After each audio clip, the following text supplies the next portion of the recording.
श्री गुरुचे नामस्मरण करता करता उठलो. लय उशीर झालेला. उठलो तसं आता बापरे बाप सगळी कामं होती. तसंच दरवाजात पाणी घालायचं होतं. कपडे काल मशीनमध्ये घातलेलो. मशीनमधले कपडे काढून ते वाळत घातलो. लय एवढी कामं होती की भरपूर कामं होती. मशीनमधले कपडे काढून घालीस तोपर्यंतच 5-10 मिनिट तिथंच गेले. सगळे कपडे पाठीमागे वाळत घातलं. पिल्ल्याचे कपडे पाठीमागे घालत नाही आहे तसं म्हणून त्याचे कपडे सगळे आत वाळत घातलो. आत उन्हात कसं बी आमचं पत्र आहे म्हणजे वरती वाळते म्हणून घेऊन वाळलो. नंतर बाहेर झाडून घ्यायसाठी कचरा काढायला गेलो.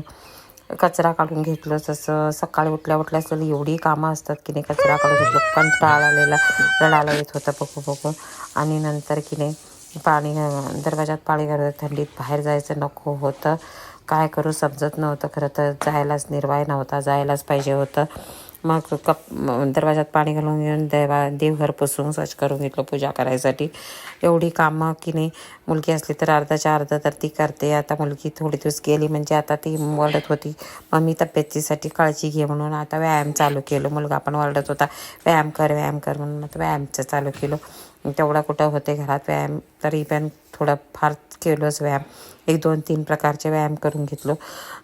सुस्त झालो. बस झालं व्यायाम करून पुरे झालेलं. तरी पण मुलगी म्हणत होती करून घे. आणि 2-3 म्हणजे नंतर आणि नाश्ता करायचा होता. पप्पांना नाश्ता उशीर झाले म्हणून मी काय केलो ताबडतोब भात असं कालचा भात होता त्यांना आवडतं ते म्हणजे फोडणी घालून दिलो. म्हणजे त्यांना उशीर नाश्ता झालेला आवडत नाही. एकाच्यानं ड्रिंक पित होतो पण आणि नाश्ता पण करत होतो. भात फोडणी घालत होतो. भात फोडणी घालून घेईस तोपर्यंत म्हटलो की त्यांना थोडंफार चहा बिस्किट खाऊन घे. तोपर्यंत त्यांना मी ड्रिंक पिता मी भात फोडणी घालून तयार होत होता. माझा कांदा मिरची सगळं चिरून घेतलं. चिरून घेईस तोपर्यंत म्हणजे इकडं फोडणीची तयारी करून घेतलं. मग हे मोहरी जिरं घालून कांदा कोथिंबीर सगळं चिरून त्याच्यासाठी तयार ठेवलेलो पहिलाच मी.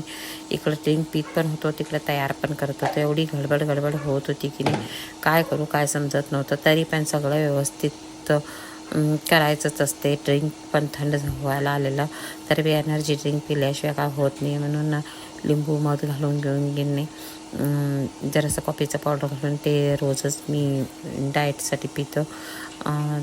ते पिताच म्हणजे माझं भात फोडणी पण तयार झालेलंच. एका हाताने भात फोडणी घालायची तयारी करत होतो. इकडं भात फोडणीची तयारी झाली. भात फोडणी घालून झाला माझा. तसंच की नाही पप्पाला नाश्ता पण द्यायचं उशीर झालेलं. त्यांना पप्पाला नाश्ता भात फोडणी झालं वेगळा तयार झाली. भात फोडणी घालताच की नाही इकडं भात पण लावलेलं होतं. कुकर आलं तिकडं आणि आग वळून घ्यायचं एक काम असतेच की बायकांचं. तसं झालं माझं फजिती.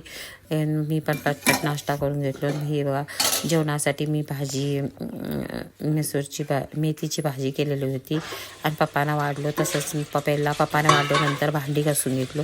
भांडी तर थोडेसे होते कशाने आम्ही दोघीच होते. आज काय जायची गडबड एवढी होती की नाही काय सांगायचं ते तुम्हाला माहिती नाही. तरी बी कसं जायचं ते विचार करतच जायला स्टार्ट केलं.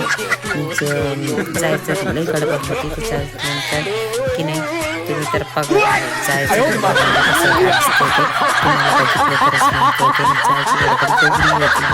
त्याच्यासाठी मी आंघोळ करायला पटपट गेलो. आंघोळ करून गडबडीत आंघोळ करून आलो. आता की नाही स्वामीचं पूजा करून घेतलो आणि तयार झालो.